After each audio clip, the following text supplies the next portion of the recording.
बोलिए प्रेम से गुरुदेव महाराज की जय। श्री सच्चिदानंद भगवान की जय। बोलो वृंदावन बिहारी लाल की जय। बहुत ही सौभाग्य का समय है कि महाप्रभु की असीम दया दृष्टि से हम सभी लोगों को सत्संग का परम पावन अवसर मिला है। ये परमात्मा की बहुत बड़ी कृपा है और बहुत बड़ी दया। जब प्रभु की कृपा होती है तभी सत्संग मिलता है और तभी जीवन में कुछ समझने और विचार करने का मौका मिलता है। आप लोग सुनते हैं कि बिन सत्संग विवेक न होई, राम कृपा बिनु सुलभ न सोई। कहते हैं कि बिना सत्संग के मनुष्य के अंदर सद विवेक पैदा नहीं हो। ऐसे विवेक सबके पास है, खाने पीने कमाने सोने जागने का, लेकिन जिसको महापुरुष विवेक कहते हैं अर्थात सत्य और असत्य का ज्ञान हो जाए, विवेक उसे कहते हैं कि हमें झूठ और सच में अंतर दिखाई पड़ जाए। जब तक अंतर नहीं समझ में आएगा तब तक हम किधर चले कुछ पता नहीं चलता। जैसे एक चौराहे पर आप जाते हैं, चौराहे पर 4 रास्ते होते हैं और सब तरफ रास्ते जा रहे हैं, पक्की सड़कें बनी हुई हैं, लेकिन जब तक आपको ये समझ में नहीं आएगा कि जहाँ मुझे जाना है वहाँ का रास्ता कौन सा है, तब तक आप मंजिल को प्राप्त नहीं कर। ठीक ऐसे ही ये हम लोगों को जिंदगी मिली है, ये कैसे जिए, कौन से रास्ते को पकड़कर हम जिंदगी को जीने का प्रयास करें ताकि जिंदगी हमारी सफल हो जाए। क्या हो जाए? सफल हो जाए, जिंदगी पाने का लाभ मिल जाए। अगर इस रास्ते को हम नहीं समझ पाए तो जिंदगी सभी लोग पाते हैं, लेकिन सही में जिंदगी का मर्म कोई बिरला समझ पाता है। आप लोग सुनते रहते, पढ़ते रहते हैं कि जो आप लोगों को ये मनुष्य की जिंदगी मिली है, इस जिंदगी के लिए सब प्राणी मांगते हैं, प्रार्थना करते हैं, याचना करते हैं। रामचरितमानस में लिखा गया कि नर तन सम नहीं कौन्यु देहि, और जीव चराचर जाचत जेहि। कि मनुष्य के जीवन के समान दूसरा कोई जीवन नहीं। सब जीव मांगते हैं मनुष्य की जिंदगी को, याचना करते हैं, प्रार्थना करते हैं।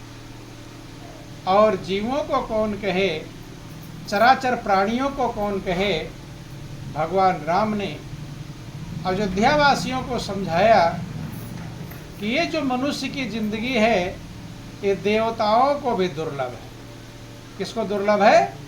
देवताओं को। जिन देवताओं की सारे संसार के लोग पूजा अर्चना वंदना करते, प्रार्थना करते हैं, विनती करते हैं, उनके लिए भी मनुष्य की जिंदगी दुर्लभ है। कि बड़े भाग्य मानुष तन पावा, और सुर दुर्लभ सब ग्रंथ निगावा। भगवान रामचंद्र जी अयोध्या वासियों को समझाते हुए कहते हैं कि हे भाइयों, आपके बहुत बड़े भाग्य हैं जो आपको मनुष्य का चोला मिला है। किसका चोला? ये सुर दुर्लभ, सुर माने देवता, और दुर्लभ का मतलब होता है हम किसी चीज को पाने के लिए बहुत लालायित हों, चाहते हों, या तो मिले नहीं और मिले तो बड़े मुश्किल से मिले, उसे दुर्लभ कहा गया। क्या कहा गया? दुर्लभ। जैसे एक सामान्य आदमी को प्रधानमंत्री का पद सुलभ है कि दुर्लभ है? क्या है? दुर्लभ। सामान्य व्यक्ति सोचे मैं प्रधानमंत्री बन जाऊं तो आसान है? आसान नहीं है। या तो बन नहीं पाएगा, और बनेगा तो बहुत बड़े मुश्किल से बन पाएगा। तो हम सब के ऊपर प्रभु ने कितनी बड़ी कृपा किया है। इतनी बड़ी कृपा और किसी प्राणी के ऊपर मौजूद नहीं है।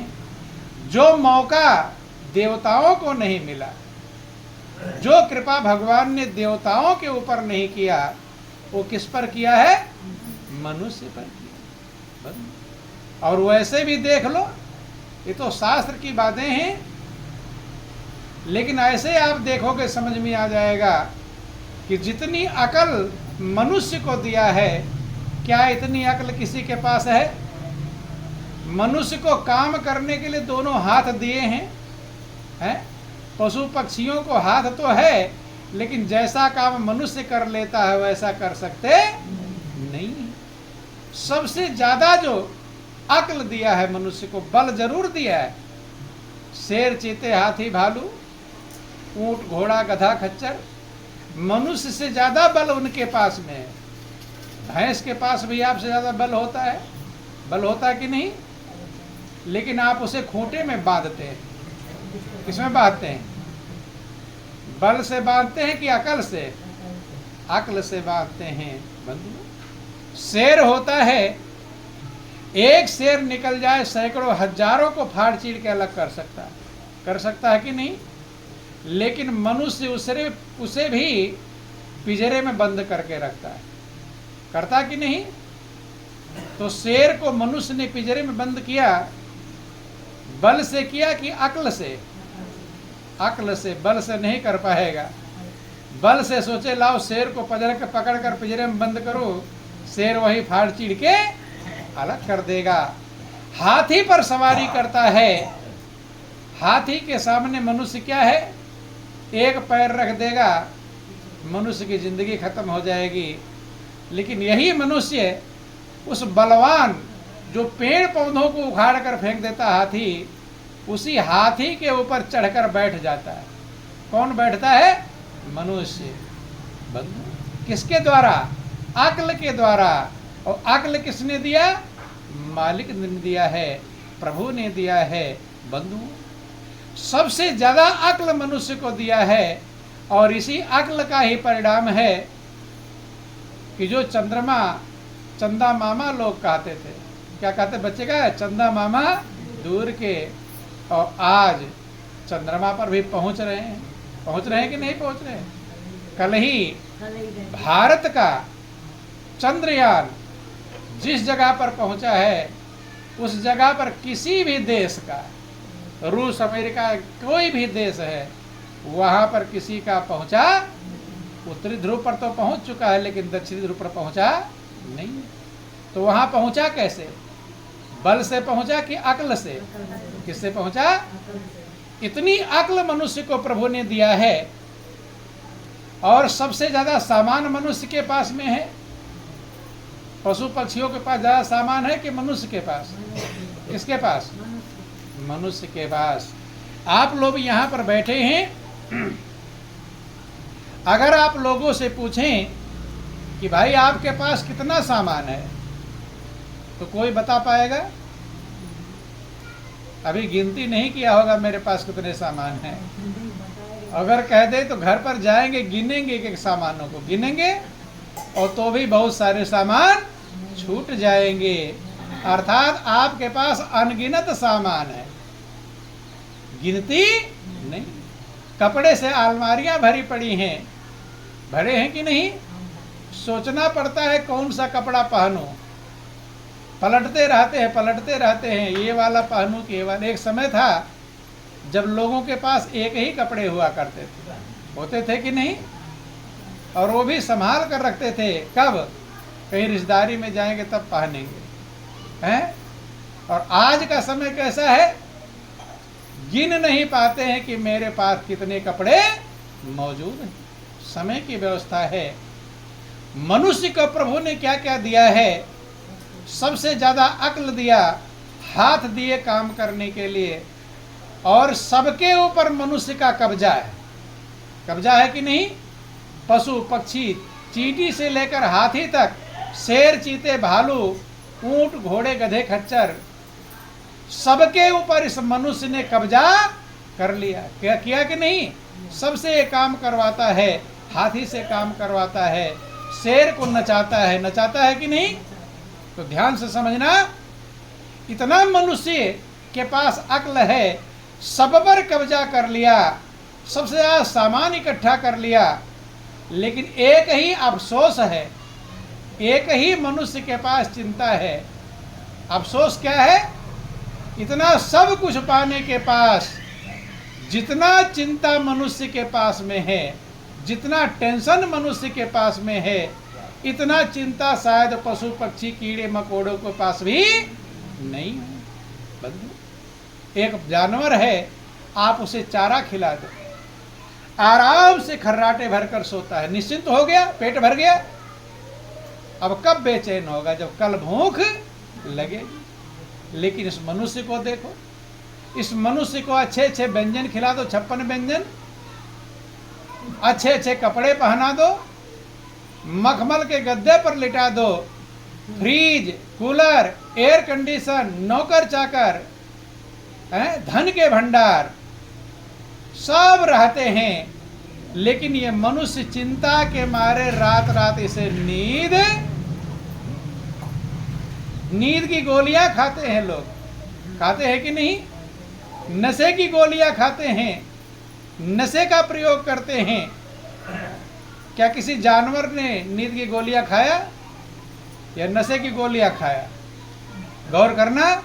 इतना सब कुछ होने के बावजूद देव दुर्लभ जिंदगी पाया है, लेकिन ये मनुष्य ऐसे ऐसे कर्म करता है, इतने बुरे कर्म करता है, शायद इतना बुरा कर्म कोई और दूसरा करता, कहाँ गिर जाएगा, क्या कर्म कर डालेगा, इस मनुष्य का कुछ ठिकाना नहीं।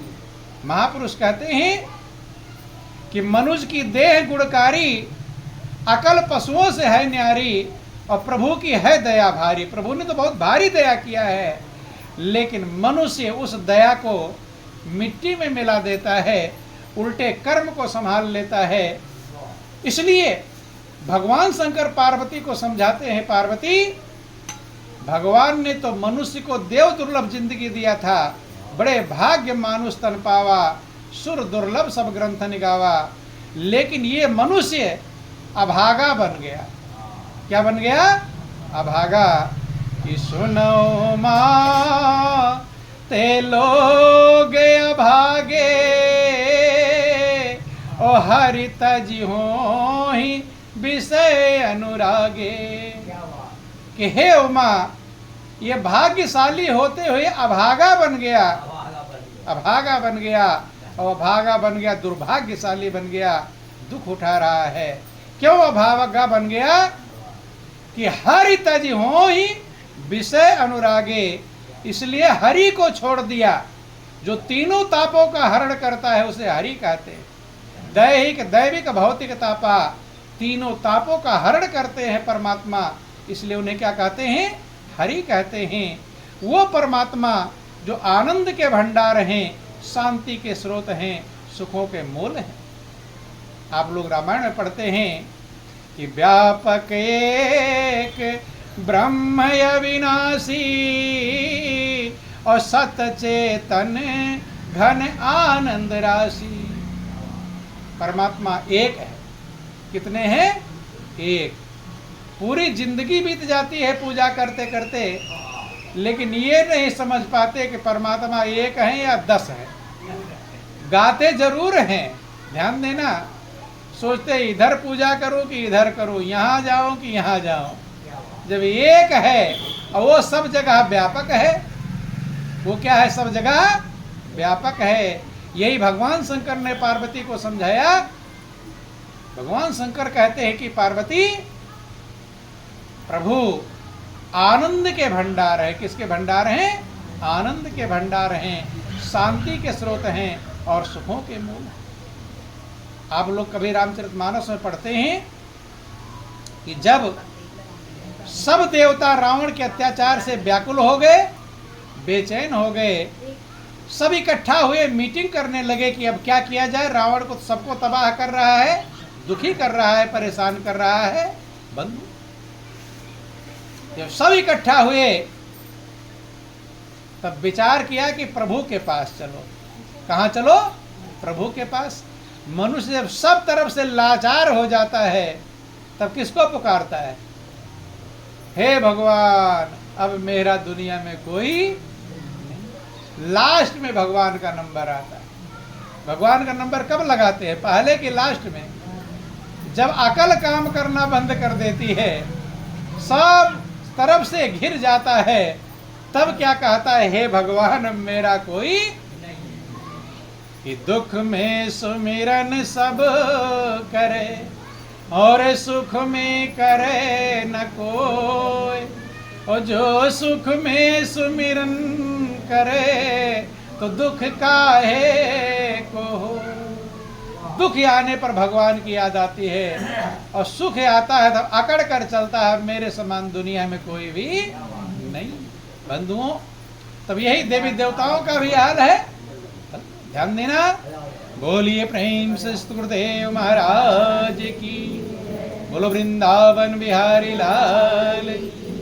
बंधुओं, सब देवता व्याकुल हो गए रावण के अत्याचार से। सब इकट्ठा हुए कि भाई आप प्रभु के पास चलो। अब कोई उपाय दिखाई पड़ता नहीं है। किधर चलो? प्रभु के पास। लेकिन प्रभु हैं कहाँ पर? तभी तो चलेंगे। भगवान कहाँ हैं? इस बात का निष्कर्ष कहाँ पर चले? भगवान के पास। भगवान के पास तो चलना है, लेकिन कहाँ पर चलोगे? तो रामचरितमानस वर्णन आया कि पूर्व बैकुंठ जान कहाँ कोई, और कहू कहा पय निधि बस प्रभु सोई।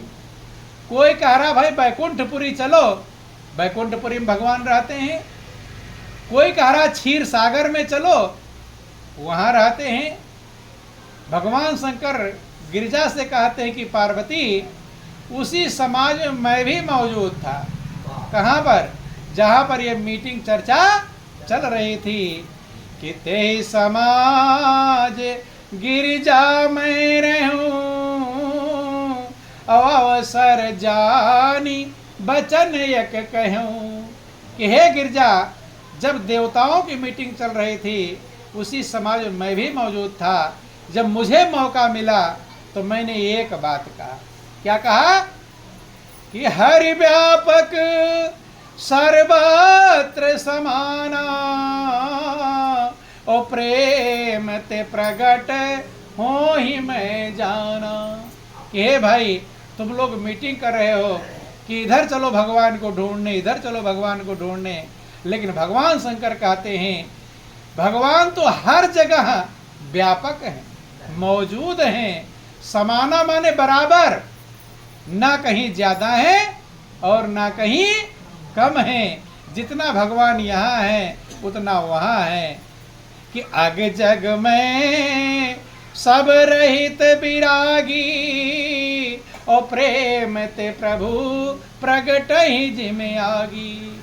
जैसे एक आप लोग प्रैक्टिकल समझना, दूध होता है, दूध के किस साइड में घी होता है? ऊपर होता है कि नीचे की, दाएं की बाएं? दूध में घी है, हर जगह पर घी, हर बूंद में, दूध के एक एक बूंद में घी मौजूद है। बंधुओं, ऐसे परमात्मा कण कण में, जर्रे जर्रे में, हर जगह मौजूद है। लेकिन दूध में घी होता है ये सबको पता है, क्योंकि उसे निकाल लिया है, जान लिया है कि इसमें घी मौजूद है। लेकिन ध्यान देना, दूध में घी है और अगर किसी व्यक्ति को मालूम ना हो कि घी कैसे निकलता है तो क्या घी निकाल लेंगे?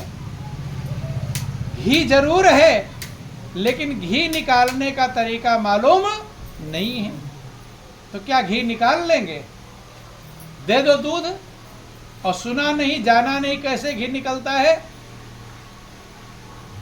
घी निकालने वाले लोग भी थोड़ा ठंडा गर्म पानी का अंतर हो जाता है तो मथते मथते थक जाते, कहते आज बिगड़ गया, घी नहीं निकल रहा। बंधु, घी निकालने का तरीका मालूम होना चाहिए।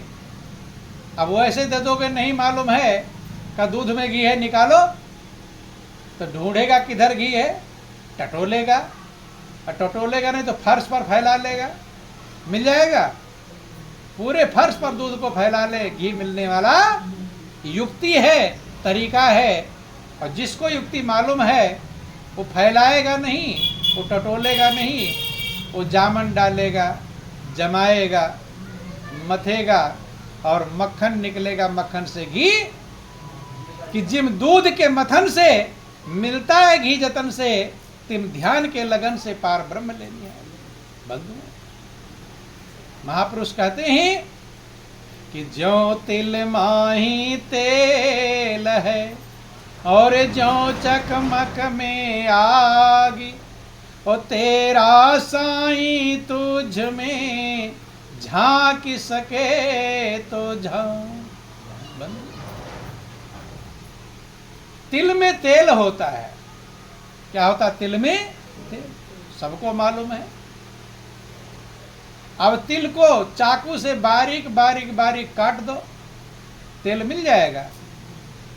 तेल मिलने वाला तेल है तो, लेकिन मिलेगा। पत्थर में अग्नि होती है, पत्थर को पीस करके आटा बना दो, आग मिल जाएगी। सही तरीका, ध्यान देना, उदाहरण महापुरुष इसलिए देते हैं कि तिल का तेल जब तक सही युक्ति का प्रयोग नहीं करेंगे नहीं निकलेगा। पत्थर की अग्नि तब तक नहीं निकलेगी जब सही ज्ञान। तिल को कोल्हू में पेरेंगे तेल निकलेगा, और दो पत्थरों को टकराएंगे तो चिंगारी निकले, अग्नि निकलेगी। बंधु, ऐसे आपके अंदर परमात्मा मौजूद है। सब महापुरुषों ने कहा कि परमात्मा हृदय में है। क्या कहा? परमात्मा हृदय में। देखो, रामायण पढ़ने वाले बहुत सारे लोग होते हैं, पूरी रामायण अखंड रामायण पढ़ लेते हैं और पढ़ने के बाद समझ नहीं पाते कि भगवान कहाँ है। बोलो वृंदावन बिहारी लाल। पढ़ लिए वही रामायण जो, चूंकि 24 घंटे में अखंड रामायण पाठ करना है, पूरा करना, समझना थोड़ा है। समझने के लिए एक लाइन काफी है, और ना समझने के लिए पूरा रामायण पार कर देंगे तो कोई लाभ। वही रामचरितमानस बता रहा है, सारे ग्रंथ बता रहे हैं कि परमात्मा सबके हृदय में ही व्यापक एक ब्रह्म अविनाशी और सतचेतन घन आनंद राशि। एक परमात्मा है जो सब जगह व्यापक है। एक के अलावा दो नहीं है। दो हो जाएगा झंझट हो जाएगी। हो जाएगी कि नहीं हो जाएगी? है? इसलिए कहते हैं व्यापक एक ब्रह्म है अविनाशी। परमात्मा कितने हैं? एक हैं। और आप लोग आरती में भी गाते हो, कहते हो एक हैं कि तुम हो एक अगोचर सबके प्राणपति, स्वामी सबके प्राणपति, किस विधि मिलो दया में, किस विधि मिलो दया में, तुमको मैं कुमति ओम जय जगदीश है। ये आरती लगभग सब लोग गाए होंगे। कभी ना कभी गाए होंगे। गाए है कि तुम हो एक, कितना कहते हैं, गा तो लिए लेकिन समझ नहीं पाए कि भगवान एक ही है। नहीं समझ, गाए तो लेकिन समझे नहीं। और एक जब तक समझेंगे नहीं तब तक मन कितने में लगाएंगे? मन कितना है, एक है कि 10 है? मन एक है तो एक भगवान में लगेगा या 10 में लगेगा? एक ही में। इसलिए उस एक का ज्ञान होना चाहिए। जब तक उस गा तो रही लिया कि तुम हो एक, लेकिन समझे नहीं। ये समझना आवश्यक है बंधुओं। इसीलिए जब तक समझेंगे नहीं तो मन कहाँ लगाएंगे? इसीलिए लोग शिकायत करते हैं कि मेरा मन लगता नहीं है। किसमें लगेगा बंधुओं? जब तक उसका ज्ञान नहीं होगा तब तक मन लगने वाला नहीं है। और वही आनंद की राशि है। किसकी राशि है? आनंद की। और आपको क्या चाहिए? बेचैनी चाहिए कि आनंद चाहिए? क्या चाहिए? बेचैनी कितने लोगों को चाहिए? थोड़ा हाथ उठाना। बेचैनी किसी को, और आनंद कितने लोगों को चाहिए? हाथ उठाना। आनंद भी किसी को नहीं चाहिए, आनंद सबको चाहिए। बोलो वृंदावन बिहारी लाल। तो बेचैनी किसी को नहीं चाहिए और आनंद सबको चाहिए। तो आनंद का राशि क्या है? व्यापक एक ब्रह्म अविनाशी और सत चेतन घन आनंद राशि। परमात्मा आनंद के राशि हैं, आनंद के ढेर हैं। वहां आनंद की कोई कमी नहीं। कि अस प्रभु हृदय अछत अभिकारी और सकल जीव जगदीन दुखारी। ऐसे प्रभु के हृदय में रहते हुए, कहाँ है? हृदय में। सारे ग्रंथ यही समझाते हैं और सब महापुरुषों ने यही समझाया कि प्रभु कहाँ है? हृदय। सब जगह है तो हृदय में भी मौजूद हैं। हृदय क्यों कहा गया? वो सबसे करीब है। क्या है? सबसे है तो हर जगह पर, लेकिन हृदय सबसे नजदीक है। कोई सामान लेना होता है तो नजदीक की दुकान ढूंढते हैं? नहीं ढूंढते। या सामान लेने का अमेरिका जाते हैं? नजदीक की दुकान। परमात्मा तो हर जगह पर व्यापक हैं, लेकिन सबसे करीब कहाँ है? हृदय में। इसलिए सबने हृदय की बात कहा। आप हनुमान जी की पूजा करते हैं, लेकिन अगर हनुमान जी क्या समझाते हैं, अगर ये समझ गए होते तो आपका कल्याण हो जाता कि नहीं होता? पूजा जरूर करते हैं, लेकिन हनुमान जी महाराज क्या समझा रहे हैं ये कोई बिरला समझ पाता है। आप लोग कभी कभी हनुमान जी की फोटो या मूर्ति देखे होंगे। सीना फाड़ करके उन्होंने किसे दिखाया? किसको दिखाया? भगवान को। किसको दिखाया? कहाँ दिखाया? सीना फाड़ कर। कहाँ दिखाया? हृदय में। तो हनुमान जी ने क्या समझाया? भगवान कहाँ है? भगवान हृदय। हनुमान जी भी समझा रहे थे। ध्यान देना, जो भी महापुरुष आते हैं सबको सच्चाई समझाते हैं। लोग अगर उनकी बात पर भरोसा कर लिए होते कि भगवान हृदय में हैं, तो सीना फाड़ने की जरूरत पड़ती? फिर फाड़ने की जरूरत, वो तो प्रमाण के लिए फाड़ा। किसके लिए फाड़ा? प्रमाण के लिए। और दूसरे का सीना नहीं फाड़ा। दूसरे का फाड़ा होता और लड़ाई हो जाती कि नहीं आती? खुद कष्ट उठाया। ध्यान देना, खुद कष्ट उठाया कि जैसे मेरे हृदय में प्रभु हैं ऐसे तुम्हारे हृदय में भी प्रभु हैं। तो प्रभु को कहाँ ढूंढो? कहाँ ढूंढो? हनुमान जी ने कहा हृदय में ढूंढो। लेकिन हृदय में ढूंढते हैं? हनुमान जी की पूजा करने को तैयार है, लेकिन उनकी बात मानने को तैयार नहीं। और बात मानना ही सबसे बड़ी पूजा है। ये ध्यान देना, बात मानना ही सबसे बड़ी पूजा है। बात नहीं मानोगे, रोज आरती उतारते रहोगे, कभी प्रसन्न होने वाले? ऐसे उदाहरण समझ लो।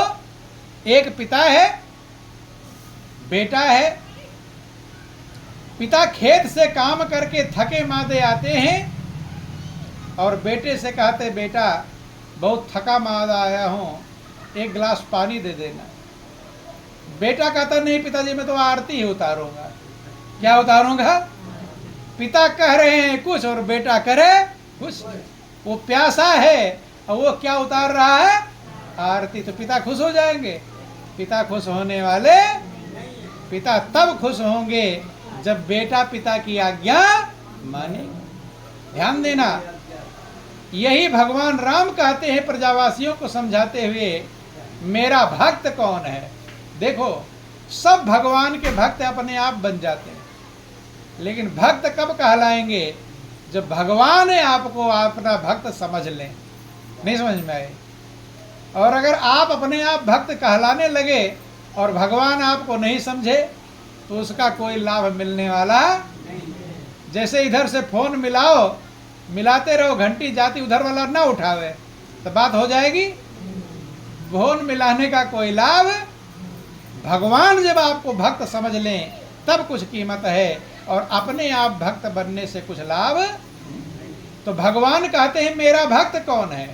उन्होंने पहचान बता दिया कि मेरा भक्त कौन है। रामचरितमानस में समझाते हैं कि स्वई सेवक प्रियतम मम सोई, और मम अनुशासन माने जोई। वही मेरा सेवक है और वही मेरा प्रियतम है। ध्यान देना, प्रिय, प्रियतर, प्रियतम। सामान्य प्रिय है तो उसे प्रिय कहते हैं, दूसरे से ज्यादा प्रिय है तो प्रियतर कहते हैं, और सबसे ज्यादा प्रिय है तो प्रियतम कहते हैं। क्या कहते हैं? प्रियतम।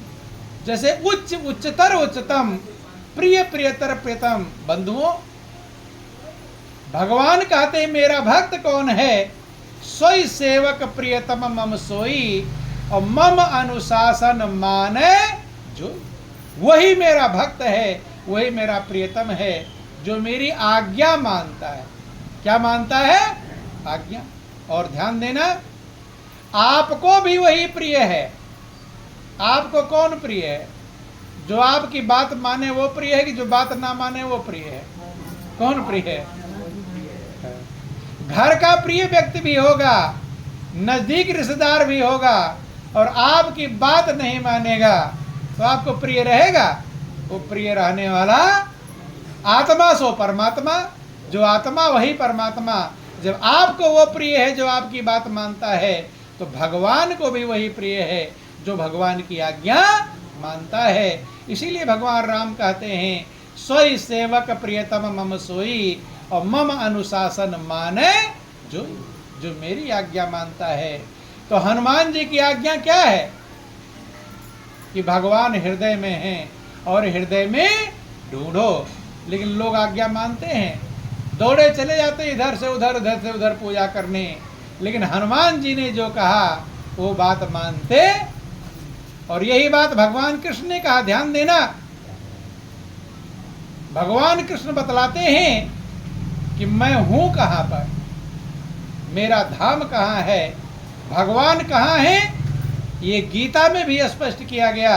भगवान कृष्ण समझाते हैं, अध्याय 13 श्लोक 17 में समझाते कि हे अर्जुन, मैं सबके हृदय में मौजूद हूं। क्या कहते हैं? मैं सबके हृदय में।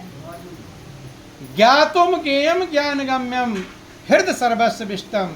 हे अर्जुन, मैं जानने योग्य हूं। जानने योग्य अगर कुछ है तो परमात्मा है। क्यों? क्योंकि उसी को जानकर आप शांति पा सकते हैं, संतुष्टि पा सकते हैं, आनंद मग्न हो सकते हैं। बंधुओं, ज्ञातुम ज्ञेयम ज्ञान गम्यम हृदय सर्वस्विष्टम। के हे अर्जुन, मैं जानने योग्य हूं, जाना जा सकता हूं, और सबके हृदय में मौजूद हूं विशेष रूप से। ध्यान देना, भगवान कृष्ण ने यह नहीं कहा कि मैं धनी के हृदय में हूं और गरीब के हृदय में नहीं, पहलवान के हृदय में हूं और कमजोर के हृदय में नहीं हूं, ऊंचे कुल खानदान वाले के हृदय में हूं और छोटे खानदान वाले के हृदय में नहीं। उन्होंने एक बात कह दिया, हृदय सर्वस्व विष्टम, मैं सबके हृदय में मौजूद हूं। तो भगवान कृष्ण भी कह रहे हैं कि मैं सबके हृदय में हूँ। हनुमान जी ने खाली कहा नहीं, सीना फाड़ कर दिखा दिया। लेकिन लोग जिनकी पूजा करते हैं उनकी बात मानते नहीं है, और जब तक बात नहीं मानेंगे तब तक कल्याण होने वाला नहीं, तब तक शांति और संतुष्टि होने वाला नहीं है। बंधुओं, महापुरुष समझाते हैं कि मोको कहाँ ढूंढे रे बंदे, और मैं तो तेरे पास में। छोटा सा भजन दोहराने का प्रयास करेंगे।